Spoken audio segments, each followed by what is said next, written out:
माता तुलसी की कथा। नमस्कार भाइयों बहनों, जय माँ गायत्री। आप सभी का मेरे YouTube चैनल शुभकर माही अष्टू में स्वागत है। आज मैं आप सभी को अपने इस वीडियो में द्वादशी के दिन माता तुलसी की कथा सुनाने जा रही हूँ। आप सभी से अनुरोध है, अगर आप मेरे चैनल पर पहली बार आए हैं तो प्लीज़ हमारे चैनल को सब्सक्राइब, वीडियो को लाइक और वीडियो को ज़्यादा से ज़्यादा शेयर करें, ताकि आपके साथ साथ आपके अपने भी माँ तुलसी की कथा का लाभ ले सकें और माता तुलसी की कृपा आपके साथ, आपके घर परिवार पर सदा बनी रहे। तुलसी का पौधा अपने आप में एक पौधा नहीं है, यह साक्षात लक्ष्मी का रूप माना जाता है। जिस घर में तुलसी का पौधा होता है वहाँ पर किसी भी प्रकार के संकट या समस्या नहीं आती है। ऐसा माना जाता है जिस घर में तुलसी होती है उस घर में माता लक्ष्मी स्वयं निवास करती हैं और नारायण का आशीर्वाद उस घर पर सदा बना रहता है। अगर आपके घर में कोई विपत्ति आने वाली होती है तो तुलसी उस विपत्ति को अपने ऊपर ले लेती है। तो तुलसी एक पौधा नहीं है, यह साक्षात ईश्वर का रूप है और इसकी कथा सुनने से आपको पुण्य फल की प्राप्ति होती है। भागवत पुराण के अनुसार एक बार भगवान शिव ने अपने तेज को समुद्र में फेंक दिया था। उससे एक महातेजस्वी बालक ने जन्म लिया। यह बालक आगे चलकर जालंधर के नाम से पराक्रमी दैत्य राजा बना। इसकी राजधानी का नाम जालंधर नगरी थी। दैत्यराज कालनेमी की कन्या वृंदा का विवाह जालंधर से हुआ था। जालंधर बहुत बड़ा राक्षस था। अपनी सत्ता के मद में चूर उसने माता लक्ष्मी को पाने की कामना से युद्ध किया, परंतु समुद्र से ही उत्पन्न होने के कारण माता लक्ष्मी ने उसे अपने भाई के रूप में स्वीकार किया था। वहां से पराजित होकर वह देवी पार्वती को पाने की लालसा से कैलाश पर्वत पर गया। भगवान महादेव शिव का ही रूप रखकर वह माता पार्वती के समीप पहुंच गया, परंतु मां ने अपने योग बल से उसे तुरंत पहचान लिया और वहां से अंतर्ध्यान हो गईं। देवी पार्वती ने क्रुद्ध होकर सारा वृतांत भगवान विष्णु को सुनाया। जालंधर की पत्नी वृंदा अत्यंत ही पतिव्रता स्त्री थी।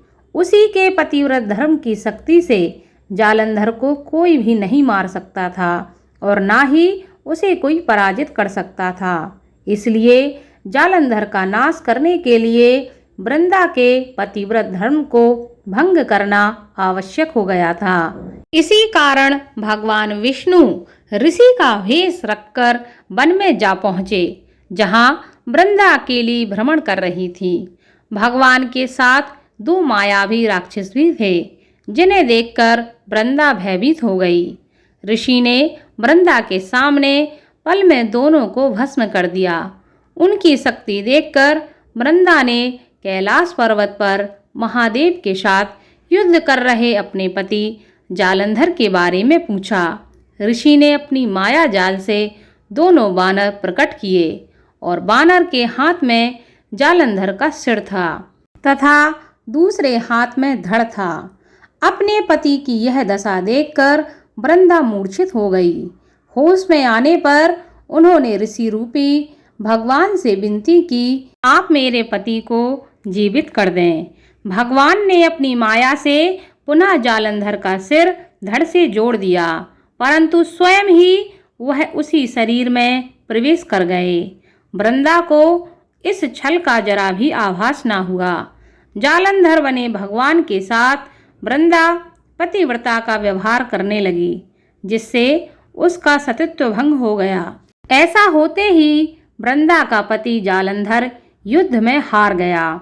इस सारी लीला का जब वृंदा को पता चला तो उसने क्रोध में आकर भगवान विष्णु को शिला होने का श्राप दे दिया तथा स्वयं सती हो गई।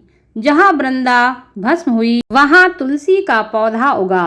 भगवान विष्णु ने वृंदा से कहा कि हे वृंदा, तुम अपने सतीत्व के कारण मुझे लक्ष्मी से भी अधिक प्रिय हो।